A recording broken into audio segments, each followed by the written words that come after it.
Cool. Well, Rob, why don't you go ahead and introduce yourself? Yeah, thanks. So I am an entrepreneur, business coach, app developer. I began my career, 30 years ago. Joined the military, ended up spending 9 years in the Marine Corps as a medic with the bomb tech team, actually. Thank you for your service. Thank you, I appreciate that. And got out, came back to Columbus, finished my education, so got an undergrad in healthcare management, got a master's in business with a focus in finance, and ended up getting recruited by Texas A&M University to teach in their Weapons of Mass Destruction program. The program was focused on teaching healthcare providers, civilian healthcare providers, how to recognize the signs and symptoms of WMD agents. I never thought I would go into education. In fact, when I finished my master's degree, I thought I would end healthcare operations, a COO position, eventually CEO, but academia it was. That's the door that opened, and so that's where I went. From Texas A&M, I ended up teaching medical students for 20 years. And through that process of teaching clinical skills, teaching interviewing skills to medical students, I ended up spinning a product that allowed students to interact with an avatar in virtual reality, managing that patient, treating that patient in real time, and then getting feedback as to what it was that they did or didn't do.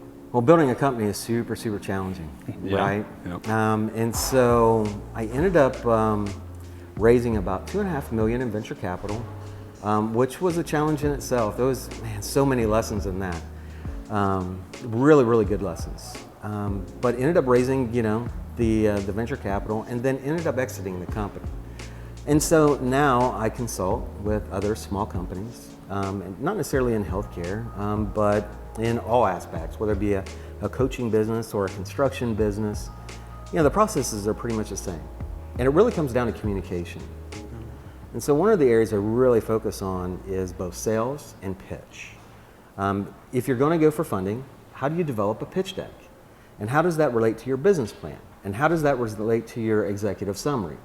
And what do you really need to talk about? And when you talk to somebody, are you being concise? Are you getting right to the point? Which I'm not sure I'm doing a great job of right now, but That's all right. But that's what I do. And I'm in the throes of building another app that is focused on teaching medical students communication skills. It uses natural language processing that allows the student to banter back and forth with an avatar, and then at the end of the patient case, they get feedback as to, okay, this is what you asked, but this is what you should have asked this patient relative to the chief complaint and the condition that they're suffering from. So, just to recap, you have spent your life protecting people, protecting people, protecting people, and protecting people. Yeah. I mean, at the end of the day, in a nutshell, you're absolutely it's a driving factor. In the Marine Corps, you protected people. I did. When you went into healthcare, you were protecting people, educating people on awareness for health concerns and what could and could not be happening, civilian or otherwise, protecting people, and building your app to help elevate communication in the healthcare field, protecting people. So it sounds like you've got a lot of aspirations to better the world, which is really cool. I mean, as a business owner and an advisor, you're coming from a point of both a desire and a need, right? You've got this strong desire in your character, obviously, with what you've done to really take a stand and do things that others can't do, right? Not all of us have the guts to join the military. Not all of us have the guts to go and learn medicine the way you did, and then take another stance going into education, especially in something that may be deemed both, open advocacy or a little bit anxiety-ridden with the WMDA program, and then moving into educating people with technology, right?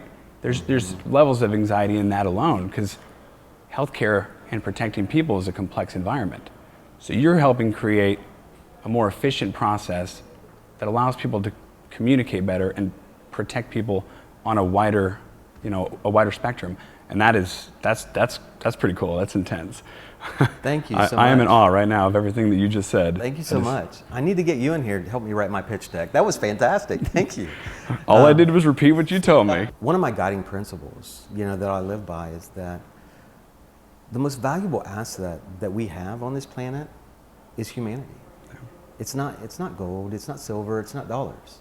It's each other. And if we can help each other, if we can better each other, if I can bring you into an environment and you tell me, gosh, I just feel like crud, I'm not feeling well. And I can get you feeling better with whatever knowledge I have or whatever medications we have available to us, or better yet, a technology. If I can help boost your confidence so that now you can go out and take care of however many patients, at the end of the day, if I can teach you and you can teach 10 people and those 10 people teach 10 people, it scales dramatically. If we can use technology to better our communication skills, a lot of people don't understand that 80% of medicine is communication. It's about asking the right questions. And it's an answer that your patient will give you that gives you that aha moment. But it was one question and it was one answer that leads you to the right diagnosis. However, if you didn't ask that question, you probably won't get to the right diagnosis. And the patient will end up having to try this or try this. And so communication skills, the ability to not only interview, but also to hear the answers that your patients are giving back to you. But this applies not only in healthcare, but it applies in every aspect of, our daily life, our relationships, our businesses. Are you listening to your customers? Are you asking the right questions? Are you giving them the right information that will help them make better decisions? i.e., how are you going to support what it is that they're trying to accomplish? And it becomes this, once you identify a gap in business and then you identify a solution, it truly becomes a symbiotic relationship between you and the customer, in the same way that a doctor has a symbiotic relationship with he or she and their patient. It's the same process. It's the same intention.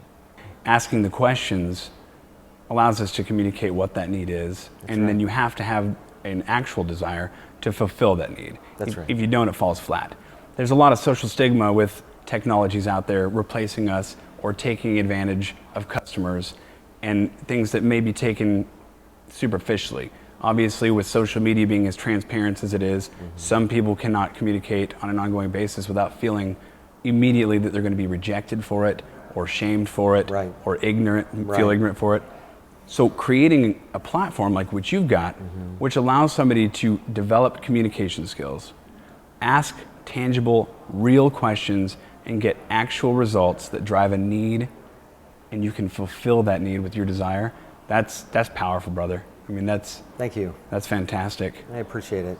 I get asked all the time, like, how did you build a business? How did you raise all this capital? How did you exit your business? What was your formula? And I tell everybody, it's super simple. It's passion.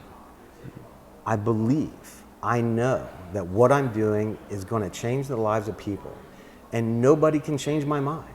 You can tell me no 1,000 times, and I'm not going to hear it. I'm going to continue doing, because I know this is my passion, this is my purpose, this is what I'm going to do, this is what I'm meant to do. And entrepreneurs need to get to that point with their businesses. Are you at the point where if you got 1,000 no's, you would do it anyways? You cannot be convinced of anything else. That's how I was able to build a business. That's how I was able to raise capital. That's how I was able to go through a successful exit. You've had wonderful experience, and experience is really what makes us, right? So taking that experience and what you've done, you say that in order for an entrepreneur to really get to the point where they can take their desire to the next level, they have to be confident in what they're doing. Confidence takes a lot of force. It takes a lot of willpower and force, and not all of us have it on our own, right? So we need advisors, and we need partners, and we need people to help us elevate our own awareness and our own understanding of what we want. If you ask the questions and you can get through the communication barrier to what the actual need is, you can help drive that desire. I like to live by a mantra, and it might sound cliche, but it's you have to have a desire to inspire before you require. I love that. That's great. If you desire to inspire others and drive their needs, then you can require them to give you the answers to fulfill your obligations as an advisor. I'm a risk manager by nature. That's just what I've done for the last 12 years. In business, we have to take risks. Everybody has to take risks. Everybody has to take risks. How do you balance that risk factor with a certain level of confidence? My job is to bridge that gap. Not to give you a piece of paper that says it's okay. Right. It's to bridge that gap. And in order to do that, we have to communicate. So everything you're speaking right now is speaking right to my heart. I mean, that's... I almost, a bit facetiously, I say I, right? When in fact, I did not build a company. I did not, raise venture capital. I did not exit a business. My team did. It took a whole bunch of people, lots of developers all the way around the world. We had developers in Africa. We had in India. We had the West Coast, the East Coast, the Midwest. It was a huge team. So to your point, you're absolutely right. You have to build a team. You have to have advisors. You have to listen to your community. You have to listen to your advisors and weigh, okay, what is it that I really need? What is it that we can do relative to what we need to do? And you're not going to have all the answers. In fact, everything that I've accomplished, I'd say I probably, am about 10% of it. It was definitely the vision and the evangelist of it, but it was a slew of people that built the architecture, that gave us business advice, gave us financial advice. There's no way I could have done it on my own. Advisors are paramount. You have to have a good team. I appreciate the humility there. Momentum starts somewhere, though. 10% probably was the reason the other 90% jumped on board. Well, I appreciate You took that. the steps forward. So I want to go back to the beginning of your story. Your story began where you were protecting people. Mm-hmm.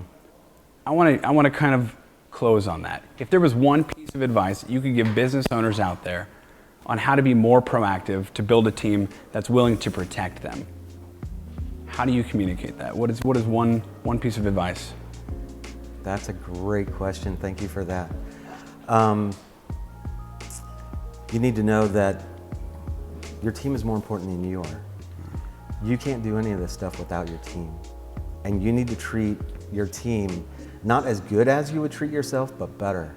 Pay them more. Give them more benefits. Give them the regard and give them the respect.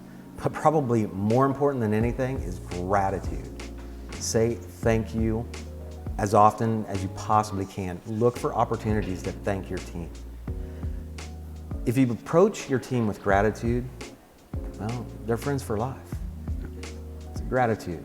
I can appreciate that. The only reason I'm here today is because I have an amazing team that's not allowed me to quit. And I'm very thankful for that. We would all give up if we were on our own. Right? So, Rob, thank you. Oh, it was good meeting you, Adam. Thank you so much. Yeah.